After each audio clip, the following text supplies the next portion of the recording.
예루살렘을 성공적으로 마쳤는데, 이 문제는 그 이전까지만 해도 예루살렘 교회는 주로 유대인들의 공동체, 그러다 보니 소수 이 율법을 잘 모르는 이방인들이 들어와서도 용납 가능한 수준이었는데, 바울의 1차 전도여행을 통해서 이방 지역에 굉장한 복음의 소식이 전해지면서 이방, 그러니까 유대인이 아닌 율법을 모르는 이방인들이 대거 교회 공동체로 유입되게 됩니다. 필연적으로 문제가 생기게 되겠죠. 유대인들이 지키고 있었던 율법, 그 율법 중에서도 우상 숭배라든지 음식의 문제, 여러 가지 문제가 생기게 됐고, 교회는 이 부분에 대해서 갈등이 생기기 시작을 한 겁니다. 원래 예루살렘 교회 중심의 유대인들과 이방, 안디옥 교회를 중심으로 하는 이방 교회, 이방인들 사이의 갈등, 그리고 이 갈등을 조정하기 위해서 예루살렘에서 첫 번째 교회 공의회가 열리게 되고, 이 공의회를 통해서 이방 사람들에게도 똑같이 하나님께서 복음 주시고 성령으로 은혜 주셨음을 인정하고, 그들에게 율법의 명령을 외우지 않고 다만 예수 믿는 또 다른 형제되는 유대인들을 배려해서 우상에 맹매어 죽인 것, 핏째 먹는 것 금하게 되는 아주 지혜롭고 합리적인 결정 내리게 됩니다. 우리에게는 그 결정이 그럴 수 있다 생각이 되지만, 이 당시 초대교회의 입장에서 보면 이게 굉장한 결정이었다. 제가 지난 시간에까지 우리가 살펴본 이야기였습니다. 그리고 며칠 후에 33절에 보면은요, 이 문제 때문에 예루살렘 공의에서 결정이 내려지게 됐고, 그래서 32절, 33절 앞에 보시면 예루살렘 교회에서 유다와 실라를 함께 보내서 이 사람들이 예루살렘의 결정을 바울과 바나바와 함께 이 안디옥 교회에 전달해 주게 됩니다. 그리고 33절에 얼마 있다가 이들은 다시 예루살렘 교회로 평안히 돌아가게 됩니다. 그리고 오늘 본문 36절 며칠 후에 바울이 바나바더러 말합니다. 우리가 주의 말씀을 전한 각 성, 즉 1차 전도여행을 통해서 하나님께로 돌아온 우리의 형제들에게 가서 다시 그들이 어떠한가 방문하자. 왜 가겠습니까? 예루살렘 교회의 중요한 결정이 내려졌으니 이 결정을 설명도 해야 될 것이고, 또 1차 전도여행을 지나오고 나서 그 교회들이 어떻게 됐는지 궁금도 할 것이고, 그때 미처 하지 못했던 일들, 그때 미처 들어가 보지 못했던 지역까지 다시 들어가야 하기 때문에, 그래서 이런 결정을 내리고 이제 2차 전도여행을 준비하게 됩니다. 우선 이 문제가 생기기 전에 이 바울과 바나바의 모습을 보면서 참 대단하다, 그런 생각도 가질 수밖에 없습니다. 사랑하는 여러분, 교회가요 안정되게 되면 이 사람들이 늘 가지게 되는 건 현실에 안주하게 되는 겁니다. 곰곰이 생각해보면 우리가 믿음이 뜨겁고 뭔가 주의 나라와 비전을 위해서 막 살았을 때는 아직 내 삶이 잘 안정적이지 않았을 때, 그러다가 뭔가 내 삶이 좀 안정적이 되고, 쉽게 얘기하면요, 뭔가 이렇게 이제 평생 먹고 사는데 별로 지장이 없고, 뭐 누군가가 나를 괴롭히는 사람도 없고, 말 그대로 이제 그냥 이렇게 쭉 살면 되겠구나 라고 생각하는 순간부터 우리는 현실에 안주하게 되고, 이 고생스러운 일들을 좀 피하려고 하는 게 그게 어쩔 수 없는 사람의 본성입니다. 바울과 바나바가 1차 전도여행 다닐 때 그 1차 전도여행에서 굉장히 어려움을 많이 당한 이야기 제가 함께 1차 전도여행 살펴보면서 나누었습니다. 오늘날처럼 교통편이 좋았던 것도 아니고, 또 사회 안전망이 제대로 갖춰졌던 것도 아니고, 여행을 하다 보면 갖가지 풍토병이라든지 어려운 도적의 위험도 많았던 그 시대에 여행하는 게 여산 일이 아니었을 겁니다. 여행 가보시면 알지 않습니까? 이제 명절 돼서 어디 멀리 친척 댁에 갔다 오더라도 피곤하시지 않습니까? 그런 게 전혀 없는, 사회 편의시설이 없는 상황에서 이 여산 일이 아니거든요. 근데 오늘 바울은 이 모든 일이 안정이 되자 바나바와 함께 다시 전도여행을 떠날 생각을 하게 됩니다. 쓱 읽고 넘어갈 수도 있겠지만, 문득 이 본문을 보면서요, 하나님이 저한테 도전하시는 말씀 같기도 하고, 또 우리들에게 주시는 도전이기도 하다는 생각이 들었습니다. 끊임없이 주의 나라와 의를 위해서 어떻게 하면 하나님의 나라를 이 땅 가운데 임하는 이 사명 감당할까, 그것만 고민하는 이 바울 그리고 바나바의 모습이 참 도전이 됩니다. 사랑하는 여러분, 잊지 않아야 됩니다. 아까 아직 젊어서 저도 이것저것 하고 싶은 게 많고, 이것도 이렇게 하고 저것도 저렇게 하는데요, 아직까지는 한 번 했던 설교 두 번 하지는 않습니다. 매일매일 새벽마다 새벽기도 설교도 준비하고 또 하는데 문제는 우리 매일 성경이 6년에 한 번 성경 전체를 다 본다고 말씀드리지 않습니까? 제가 이제 새벽기도를 지금 이제 횟수로는 3년 차지만 뭐 한 500번 가까이 했더라고요. 문제는 지금까지는 괜찮은데 500번 넘었죠. 괜찮은데 이건 이제 한 바퀴 다 돌고 나서요. 그렇죠? 성경을 처음부터 끝까지 새벽기도 본문 다 해놓은 다음에 그 다음 지금부터 한 5년 후, 4년 후, 5년 후 그때 제가 이제 새벽기도를 어떻게 할 것인가 문득 그런 생각이 들었습니다. 제가 어떻게 해야 되겠습니까? 그때 해도요. 하나님 그때 저도 달라졌을 것이고 우리 교회도 달라졌을 것이고 또 새벽기도에 오신 우리 성도님들도 달라졌을 것이고 주변의 환경도 달라졌을 것이고 당연히 다시 말씀을 준비하는 게 맞습니다. 그런데 저도 스스로 자신이 없습니다. 그러니까요. 지금 오셔서 설교 잘 들어놓으셨다가 하실 수 있으면 메모를 하십시오. 성경에다 몇 월 며칠 목사님 어떻게 설교하셨어요. 아주 실제로 그런 분들이 계시더라고요. 그래서 제가 기억도 못하는 제 설교한 거를 저 이전에 교회에 적어놓으셔서 아시더라고요. 무섭기도 하지만 그게 저를 지켜주는 방법입니다. 그때도 제가 여전히 하나님 앞에서 두렵고 떨림으로 주의 말씀을 보고 같은 마음으로 말씀을 준비할 수 있는 목사가 되어야 됩니다. 은퇴하는 그날까지 당연히 그래야 되겠죠.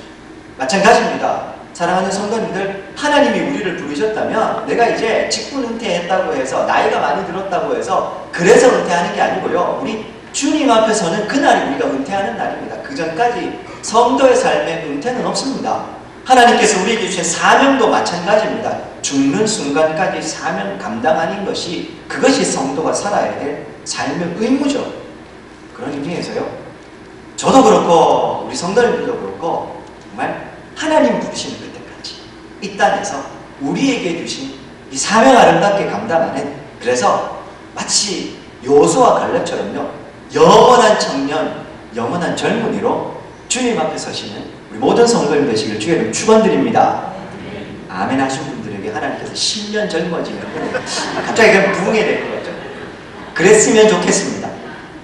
자, 어쨌든 감사합니다. 아멘 해주셔서. 자, 그 다음 하나님께서 이제 나갑니다. 나가는데 37절 바나바는 마가라 하는 요한도 데리고 가고자 하나. 38절 바울은 밤빌리아에서 자기들을 떠나 함께 일하러 가지 아니한 자를 데려가는 것이 옳지 않다. 그리고 39절 서로 심히 다투어 피차 갈라서니. 전도여행을 가려고 하는데요. 문제가 하나 발생합니다. 우리 잘 알고 있습니다. 사도행전 13장에 가보시면 저 밤빌리아에서요. 이제 큰 우르스 산맥을 넘어가야 되는데 마가가 여기서 중간에요. 기법한 겁니다. 나 더 이상 못 가겠어요. 그렇게 마가가 포기를 하고 돌아가 버린 겁니다. 그때 우리가 마가에 대해서도 좀 살펴봤는데요. 쉽게 얘기하면 마가는 오늘날로 따지면 좀 금수저라고 할 수 있다. 그런 말씀 드렸습니다. 기억하시는지 잘 모르겠습니다만 초대교회의 예루살렘의 모임 장소를 제공했던 게 마리아였는데 요 마리아가 마가의 어머니였고 또 하나 예수님의 최후의 만찬이 벌어졌던 것도 마가의 다락방. 나중에 오순절 성령 강림할 때도 마가의 다락방. 또 이 마가는 오늘 본문에 등장하는 안디옥 교회의 수장이었던 바나바의 생질, 즉 조카였고 이런 거 저런 거 보면요. 이 마가는 굉장히 초대교회의 유력한 사람이고 사회적으로도 꽤 금수저쯤 됐던 것 같습니다. 또 하나 우리 마태, 마가, 누가, 요한 중에서 마가복음 누가 지었다고 했습니까? 이 마가가 지었습니다. 이 마가 같은 인물이냐고요? 같은 사람입니다. 즉 다시 말해서요. 초대교회가 처음 생길 때부터 시작해서 교회에 드러나지는 않지만 꾸준히 함께했고 사도들을 통해서 예수님에 대한 이야기도 들었고 교회가 어떻게 성장했는지도 옆에서 다 지켜봤던 사람이 바로 이 마가였던 겁니다. 그는 사회적으로도 꽤 잘 사는 사람이었고 교회적으로도 봐서도 그는 자기 삼촌이 바나바였으니까요. 꽤 영향력 있는 인물. 그러다 보니까요. 젊은 시절 바나바를 따라서 전도여행을 가긴 했는데 중간에 밤빌리아에서 돌아와 버리게 되는 겁니다. 못 견디는 것이죠. 자, 이런 상황 가운데서요. 이제 다툼이 일어납니다. 바울은 안 된다. 바나바는 데리고 가자. 이렇게 이야기를 합니다. 왜 여기에 다툼이 생겼을까? 일반적으로요, 학자들이 그 여러 가지 이제 조사를 해보고 이야기를 하는데, 첫 번째가 당연히 바나바 입장에서는 자기의 조카기 때문에 데려가려고 했을 것이다 라는 게 제일 큰 이유 중에 하나였고요. 또 하나가, 이건 제가 이제 동의할 수도 없고 동의하지도 않는 해석인데, 이 바나바가 원래는 안디옥 교회의 수장이었지만 1차 전도여행을 하면서 원래는 바나바의 이름이 먼저 나오다가 1차 전도여행이 시작되면서 중간쯤 되면 갑자기 이름이 바울이 먼저 등장합니다. 이게 우리한테는 별거 아닐 수 있는데요, 이 유대인들의 방식에서는 예수님의 12제자 이야기할 때 베드로가 항상 제일 먼저 나오죠. 그게 베드로가 첫 번째 제자, 수제자라는 걸 상징적으로 등장하는 겁니다. 그리고 예수님의 이 12제자 이야기할 때 항상 가룟 유다가 제일 마지막에 나옵니다. 이것도 상징하는 바가 있는 겁니다. 그런 의미에서 바울과 바나바가 이름이 싹 바뀌어서 바울이 먼저 등장을 하고 하거든요. 그래서 정치적으로 이걸 해석해서 이제 이 바나바가 자기가 이제 바울에 의해서 리더십이 좀 밀리니까 자기 조카를 이번에도 데리고 가려고 했다, 이렇게도 봅니다. 그러니까 다시 말씀드리면 저는 이 해석 동의하지도 않습니다. 바나바 그런 사람 아닙니다. 다만 이런 해석이 나오게 된 배경들을 생각해보면 오늘 우리에게도 좀 시사하는 바가 참 많은 것 같습니다. 주의를 하다가요, 내 개인적으로 나의 감정이나 혹은 내가 개인적으로 선호하는 일들이 하나님의 일에 개입이 되기 시작하는 거예요. 요거 사실은요 굉장히 미묘하고, 교회에서 중요한 결정을 내려야 되는 위치로 가면 갈수록 더 이런 부분에 미묘한 갈등이나 혹은 우리가 실수할 가능성이 훨씬 커집니다. 그러니까 정치적인 고려를 안 할 수가 없는 상황에서 그때에도 흔들림 없이 하나님 앞에 합당한 결정, 하나님이 기뻐하시는 결정을 내릴 수 있는 거 굉장히 중요한 앞장선 사람들의 덕목입니다. 사랑하는 여러분, 이거 절대로 잊어버리시면 안 됩니다. 제가요, 많은 분들이 기도하는 걸 들어보면, 뭐 우리 교회도 마찬가지겠지만, 이제 이전에 있었던 교회에 20명이 넘는 장로님들도 마찬가지고요. 군대에 있는 사람들을 위해서 기도하시는 장로님들은 자녀들이 거의 군대에 있습니다. 선교사님들이나 목사들을 위해서 기도하시는 분들, 항상 기도하시는 분들은 자녀들이나 친척들 중에 연관이 되어 있는 분들입니다. 혹은요, 당신이 사역되어 있는 사역의 현장에 대한 기도를 꼭 하십니다. 이건 거의 100%입니다. 영향을 안 받을 수가 없다는 이야기입니다. 그게 잘못됐다는 게 아니고요, 그게 우리 인생의 본질이다 보니 사역이라는 측면에서도 이런 정치적인 해석이 나올 수밖에 없는, 자신의 뜻에 맞는 하나님 뜻하고는 상관없이 하게 되는 게 우리 인생의 본질이라는 것이죠. 어쨌든 저는 바나바가 이런 사람이라고 인정할 수 없고 이 해석은 받지 않습니다. 세 번째 번역을, 이 해석을 저는 제일 좋아하고 저도 그렇게 보는데요, 바나바가 누굽니까? 아무도 바울을 찾지 않았을 때, 예루살렘 교회에서도 감당이 안 돼서 막 하고 있을 때, 이 바울이 다소에 낙향해가지고 자기 고향에서 10년 동안 거기 푹 썩고 있을 때, 이 바울을 다시 안디옥 교회로 부른 사람이 누굽니까? 바나바. 그래서 교회에서 사람을 잘 세우고 케어하는, 잘 위로하는 사람의 대명사를 바나바라고 하지 않습니까? 그런 의미에서 이 바나바는 다시 한 번 더, 자신의 조카였지만 이 사역에서 실패한 경험을 가진 이 마가에게 한 번 더 기회를 주려고 했던 겁니다. 여기에 대해서 바울은 노라고 이야기를 합니다. 왜요? 바울이 왜 그렇게 했겠습니까? 사역에만 집중해야 될 상황에서요, 특별히 이 사역의 팀을 딱 짜가지고 갈 때 그 한 명이 가는 것 때문에 이 전체가 동요하는 일이 굉장히 많습니다. 이거요, 굳이 단기 선교 아니라도 해외여행 가보신 분들은, 단체로 여행 가보신 분들은 다 아실 겁니다. 그 단체 모임의 분위기가요, 불평불만하는 한두 사람 때문에요, 사람들의 마음이 쉽게 바뀌는 겁니다. 어떤 상황이 딱 벌어지면 그걸 그냥 대수롭지 않게 받고 은혜롭게 받으면 아 그런갑다고 다 넘어가는데, 누군가가 그걸 부정적으로 한마디 딱 하면 그 말 한마디가요 그냥 순식간에 퍼져서 그 모임 전체가 다 어려워지는 겁니다. 여행가도 그런데요, 제가 또 내일교회에서 또 7년, 정확하게 한 10년 넘게 매년 여름, 겨울, 특히 여름만 되면 단기 선교 엄청 다녔지 않습니까? 갈 때마다 느끼는 건데요, 그 단기 선교가 절대로 편하게 가지를 않거든요. 최저가 항공사 끊어서 가고 항상 제일 어려운 길, 제일 힘든 데 가는데 문제는 그렇게 몸이 어려워지면 마음도 힘들어지고요. 날카로워지기 마련입니다. 제일 유명한 게 이 관광지가 아니기 때문에요. 로컬 푸드, 그러니까 현지인들이 먹는 음식을 먹는데 제일 먼저 문제가 생기는 게 배탈, 물 문제 때문에, 음식 문제 때문에 배탈이 나는데요. 근데 그게 한 보름씩, 3주씩 이렇게 가면 이게 사람들 중에 대부분 다 한 번씩 봅니다. 제가 1번. 그리고 제일 튼튼하다는, 쇳덩어리도 삼킨다는 친구들도 일주일 정도, 열흘 정도 넘어가면 꼭 배탈이 납니다. 특히 중국 가면. 문제는요, 그렇게 예민해져 있는 순간이에요. 누군가 한 명이 불평불만을 하기 시작하면 이게 삽시간에 걸리는 거예요. 저는 본문을 좀 보러 보면 바울이 지금 이 마가를 반대하는 이유는요, 사역적인 이유였을 겁니다. 이 마가를 미워해서 그랬던 것 같지 않습니다.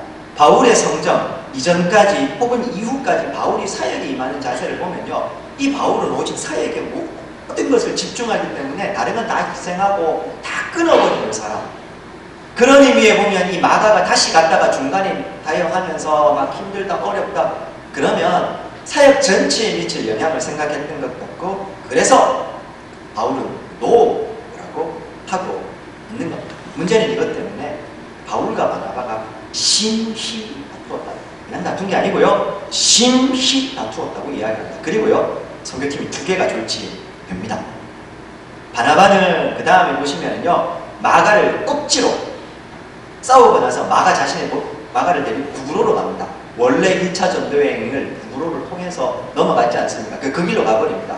바울은요, 길리기아와 뭐 이렇게 어딥니까? 수리아로 갔다고 이야기하는데, 안디옥 교회가 있으면 바나바는 배를 타고 사이프러스입니다. 키프러스라고도 하고 사이프러스 섬을 해가 1차 전도여행지로 돌아갔고, 바울은요, 안디옥 교회에서 그냥 육로를 따라서 위쪽으로 올라간 겁니다. 신라를 데리고. 이 신라가 예루살렘 교회에서 그 결정을 알리기 위해서 유다와 신라 왔던 사람인데, 이 신라가 바울이 보니까 자기와 아마 성향도 맞고 좋았던 모양입니다. 그래서 이 신라를 불러가지고 같이 전도여행 2개가 쪼개지게 되는 겁니다. 문제가 생긴 겁니다. 교회가요, 천신만고 끝에 이 율법의 문제를 해결하고, 사실은 이제 분위기가 이쯤 되면 사람들마다 저마다 생각하면, 야, 이제야말로 제대로 사역할 수 있겠구나. 사역이 날개를 달았다. 이제 바울과 바나바가 지금부터 사역하면 더 크게 역사할 수 있겠구나라고 생각하는 시점. 근데 더 이상 누가 막을 겁니까? 예루살렘 교회에서 율법 문제도 해결합니다. 이방인에게 복음 전하는 게 열렸습니다. 거칠 것 없이 복음만 전하면 되는 찰나에 문제가 생깁니다. 예기치 않았던 바울과 바나바 2 지도자의 다툼으로 졸지에 이 전도팀이 2개로 갈라지게 된 겁니다. 우리에게도요, 이런 일이 자주 있습니다. 하나님, 그러면 항상 이런 거 보면 질문이죠. 그럼 목사님, 바울이 틀렸습니까? 바나바가 틀렸습니까? 둘 다 맞습니다. 제가 보기엔 이후에 바울이든 바나바든 사역에 임하는 자세들을 조용히 살펴보면 이 사람들이 사심을 가지고 이런 결정을 내린 게 아니고요, 하나님 앞에서 이것이 더 올바르다고 생각하고 그 결정을 내렸던 겁니다. 다만 저 뒤에 가면요, 바울이 나중에 이 마가를 용서하고 그가 내 사역에 필요하다, 오라고 해라, 그렇게 부르는 장면이 나옵니다. 본문을 좀 찾아보실까요? 자막입니다. 골로새서 4장 10절. 나와 함께 갇힌 아리스다고와 바나바와 생질 마가와, 이렇게 나옵니다. 그리고 저 디모데 후서 4장에 보면, 대만은 이 세상을 사랑하여 나를 버리고 데살로니가로 갔고, 그레스게는 갈라디아로, 디도는 달마디아로 갔는데 누가만 나와 함께 그 다음, 네가 올 때에 마가를 데리고 오라.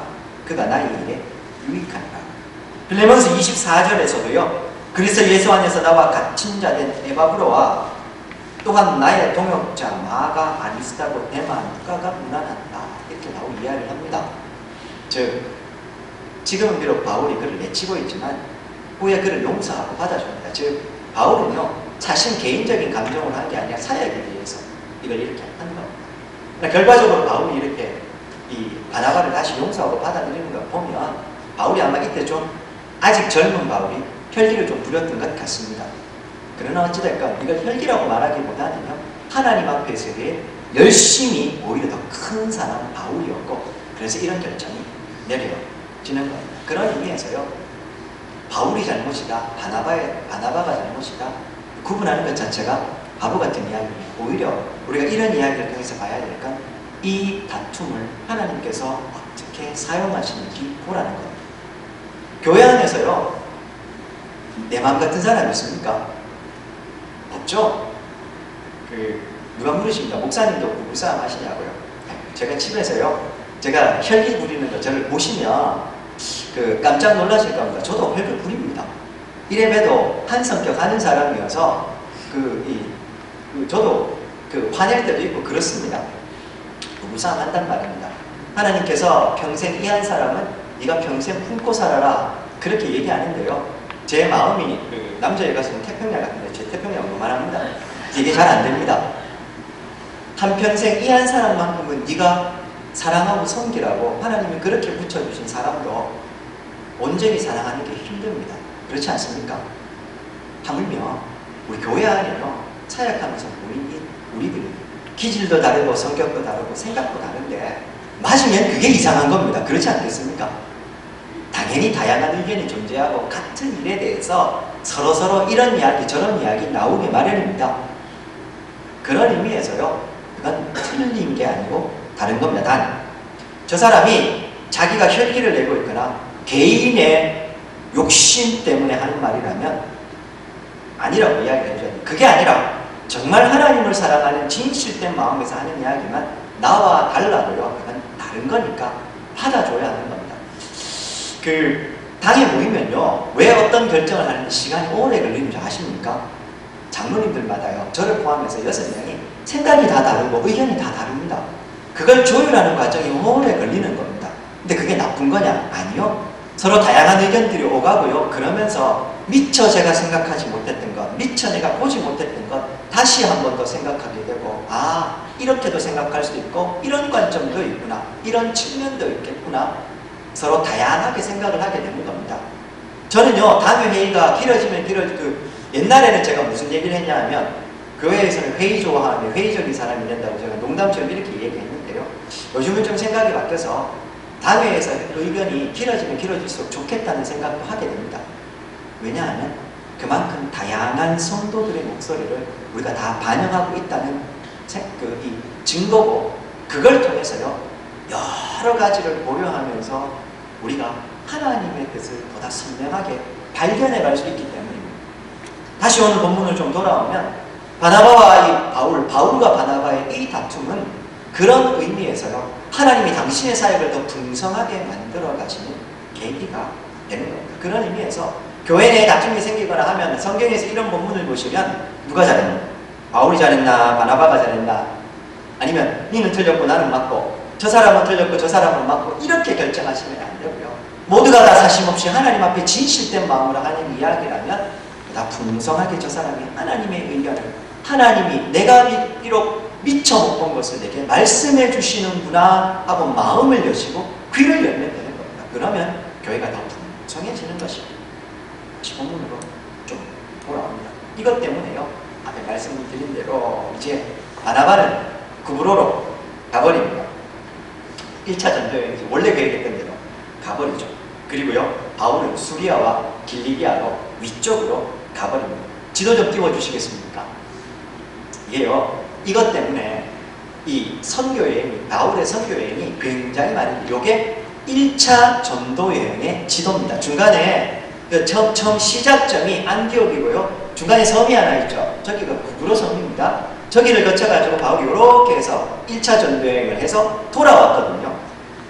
원래 계획은 바울하고 바나바하고 계획할 때는 이 지역을 중심으로 해서 우리가 조금 더 들어가보고 예루살렘 교회 결정도 알려주자, 이렇게 시작이 된 겁니다. 근데 바나바는 구브로로 가버리고, 거기는 자기 고향이기도 하니까요, 그렇게 갔고, 다음 지도입니다. 2차 전도여행입니다. 갑자기 지도가 확 커졌죠. 커질 수밖에 없습니다. 바울이 이것 때문에요, 잘 보이시는지 모르겠습니다만 바울이 지금 육로로 갔다고 했죠. 그래서요, 안디옥에서 위로 올라갈 겁니다.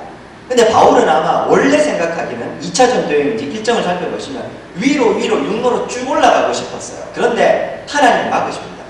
그러니까 동쪽으로 가라 하시나 동쪽으로 하니 또 막으십니다. 남쪽으로 다시 내려가야 막으세요. 그래서 이쪽 오늘날의 유럽 방향으로 하나님이 여셔서요. 그래서 이쪽으로 로마가 있는 쪽으로 그 오늘날의 터키 쪽으로 쭉쭉쭉 나가게 돼서 저렇게 쭉 해가지고 데살로니가까지 해가지고 네아폴리에서 드로와 네아폴리 빌립보 나오는 저 지역이 오늘날의 발칸 반도 지역입니다. 저쪽으로 넘어가가지고 오늘날의 유럽 지역의 선교의 문이 열리기 시작을 한 겁니다. 하나님께서 이 다툼을 통해서 첫 번째 선교팀을 2개로 만드셨고요. 그리고 바울로 하여금 하나님의 뜻에 대해서 원래 자기가 마음에 품었던 거 있는데 이게 없어지니까요. 그 다음에 하나님의 인도하심으로 갈 수밖에 없지 않겠습니까? 계획은 하지만 계속해서 그때그때 하나님이 열어주시는 걸 가려고 해서 2차 전도여행 중에 바울의 선교여행을 하는 모습을 보면 바울이 자기의 선교팀 팀원들과 이것도 맡기고 저것도 맡기고 하는 중에 하나님께서 우리를 저쪽으로, 즉 오늘날의 마게도냐이나 환상에는 그쪽으로 가기로 하나님이 하셨음을 우리가 인정한다 이러면서 글로 가는 겁니다. 즉 바울의 계획을 하나님이 흩어버리시고요. 그를 오늘날의 유럽이 있는 방향으로 그를 인도해 가셨던 겁니다. 그 왜 우리도 그런 거 있지 않습니까? 혼자 계획 잔뜩 세워놨는데 갑자기 이 계획이 확 풀리고 나면 어디로 가야 될지도 모르고 무엇을 해야 될지 모르고 백지 상태, 하나님이 그 바울 백지 상태 만드신 다음에요. 하나님이 원하신 대로 그를 보내고 계셨던 것입니다. 사람의 실패가 하나님의 실패는 될 수가 없습니다. 우리 사도행전 보면서 늘 보는 말씀이죠. 오늘 그런 의미에서 보면요. 바울이 41절 보십시오. 수리아와 길리기아로 다니며 교회들을 견고하게 하니라. 예상하지도 않았고 계획하지도 않았던 수리아와 길리기아 지역을 다니게 되면서 그 교회들을 견고하게 하게 되는 겁니다. 하나님이 그걸 원하셨고 그렇게 이제 바울을 인도해 가시기를 시작합니다. 바울과 바나바의 이 다툼을요, 이름 붙여보면 우울한 불화 이렇게 붙일 수 있어요. 불화는 불화인데요, 우울합니다. 그런데 하나님은요, 이 우울한 불화를 통해서 오히려 하나님이 새로운 사역의 개장을 열어가고 계시는 거예요. 교회 일하다 보면은요, 아니면 내가 주의 나라와 의를 구하기 위해서 가정에서 일터에서 교회에서 이렇게 저렇게 열심히 살다 보면 다툼도 생기고 마음이 상하기도 합니다. 그게 인생의 본질입니다. 문제는요, 그 순간이 되면 오늘 뭐 다 망쳤다, 오늘 접어, 그게 아니고요. 그때 오히려 천천히 하나님의 음성에 귀 기울여야 하는 겁니다. 인생이 잘 나갈 때도 주의해야 되지만요, 막히면 그때 하나님이 막으실까 생각하시면서 주의 뜻이 무엇인지 생각해 보셔야 하는 겁니다. 이런 연약함을 통해서요, 하나님이 일하시는 겁니다. 그렇다고 억지로 싸우라는 이야기 아닙니다. 할 수 있으면요, 화목하고 한 마음으로 가는 게 그게 우선입니다. 그러나 어쩔 수 없이 우리 가운데도 이 바울과 바나바처럼 우울한 불화가 일어나면 하나님의 뜻이 무엇인지 고민해보고 기도하고 주님의 뜻을 찾아가는 게 필요합니다. 교회 앞으로요, 산적한 일들이 많이 남아있습니다. 우리 또 작년부터 계획하고 있는 대로 교회 리모델링 준비하고 있습니다. 미리 말씀드리는데요, 리모델링 우리가 건축위원회에 리모델링위원회에 정권을 위임했습니다. 저도 거기에 대해서 관여하지 않을 겁니다. 당연히 성도님들께서도 정권을 위임한 이상 거기에 이렇게 저렇게 말씀하시면 안 됩니다. 그래서 리모델링이 딱 시작이 되면은요, 잘 들으십시오. 리모델링 시작되는 순간에 저기요, 암막을 쳐서 아무도 못 들어오게 할 겁니다. 들어오시면 안 됩니다. 공사 끝날 때까지. 왜냐하면 들어오셔서 한마디, 나는 교회를 위해서 한다고 한마디 이야기를 하면 그게요, 100명이면 100마디가 되고 200명이면 200마디가 됩니다. 그래서요, 공사가 산으로 가기도 합니다. 절대로 말씀하시면 안 되고요, 모른 척 하시고 하나님께 기도해 주시기 바랍니다. 교회를 사랑하시는 여러분들의 마음은 너무 잘 알지만 돌아가실 때마다 거기 문 열고 들어오셔가지고 잘 돼 갑니다. 건축위원회 전문가들께서 알아서 하실 겁니다. 왜 이런 말씀을 드리냐면, 제가 이래봬도 교회 건축을 몇 번 했다고 했습니까? 제가 있는 동안만 3번, 4번 한 교회에 제가 있다 왔습니다. 제가요, 그 많은 사공들 때문에 건축위원회 간사를 하다가요. 야, 그래서 오늘 머리가 이렇게. 진짜예요, 진짜. 주일날요, 건축위원회 회의를 하면, 간사로 회의직 들어가면 4시간씩, 5시간씩 마라톤 해야 합니다. 밥 먹고 또 하고 도시락 싸서 들어가고, 그렇게 하는데도요. 그런데 또 주변에서 누가 이야기하면 이것도 확 뒤집어져가지고 또 새로 또 회의를 하고, 또 설계 변경을 해야 되고, 근데 결국에는 그렇게 해가지고 제대로 되느냐? 아니에요. 100명이면 100명이 이야기를 하고 다 자기 마음에 안 든다고 이야기를 합니다. 사람 마음 다 맞출 수가 없는 겁니다. 나중에요. 이 부분에 대해서 이야기할 시간이 더 있겠지만 건축뿐만 아니라 마찬가지입니다. 진짜로 생각하는 마음을 있으면 기도해 주십시오. 하나님, 저 앞장서서 섬기시는 분들에게 하나님의 마음을 주시고 지혜를 주셔서 하나님이 진짜 원하시는 그런 아름다운 건물 건축될 수 있게 도와주십시오. 저 건축을 통해서 우리 군의 장로교회가 아름답게 지어질 수 있게 도와주십시오. 기도만 해주시면 되는 겁니다. 다시 말씀드립니다. 건축 시작되면 저기 앞만 내려서요. 아무도 못 들어오게 할 겁니다. 제가요 매일매일 확인해서 저기 들어오신 분들 이름 적었다가 하여튼 맡겨주셔요. 맡겨주셔요. 마찬가지입니다. 교회 안에요 많은 일들이 일어나 앞으로 우리 교회도 해야 할 산적합이 있습니다. 합심해서 한 마음으로 가면 좋지만 마음이 틀어지면 어떡합니까? 우울한 불화가 생기면 어떡합니까? 그때요 다시 기도하는 겁니다. 아, 하나님이 이 불화를 통해서 어떻게 역사하실지 보자. 또 기도하시는 겁니다. 말을 못하기보다 하나님 앞에 기도하는 게 더 주님의 뜻을 이루어갈 수 있다는 것입니다. 뿐만 아니라요 또 한 가지 중요한 일이 하나 이 불화 때문에 벌어지는데요, 그 전까지 그저 교회에 중요한 사역자 중에 한 명일 수밖에 없었던 실라라는 사람이요 사역에 등장을 해서 이 실라가 바울의 중기 후기 사역에 바울과 동행하면서 굉장한 역사를 이루어 놓습니다. 성경에 실라의 이 활약상은 잘 안 나오지만요, 이 바울의 전도 여행을 연구했던 학자들에 의하면 신라가 한 일이 굉장했다고 이야기합니다. 이 신라가 굉장히 똑똑한 사람이거든요. 아주 문벌 좋은 가문 출신입니다. 어쨌든 이 신라로 인해서 엄청난 바울의 사역들이 진보가 있게 되는 겁니다. 말씀을 좀 맺겠습니다. 사랑하는 여러분, 오늘요 짧게 읽었지만 오늘 본문에 보면 심히 다투었다 이렇게 이야기를 하면서 바울과 바나바, 즉 초대교회에 오늘 본문부터 해서 이 사도행전의 중반 이후부터 후반 전체 끝까지 사도행전 전체를 이끌어가는 제일 중요한 주인공 2명, 바울과 바나바, 특별히 제일 주인공 바울로 보면 이 두 지도자의 불화, 물론 성경은요 가감없이 그냥 있었던 사실 그대로 표기를 합니다.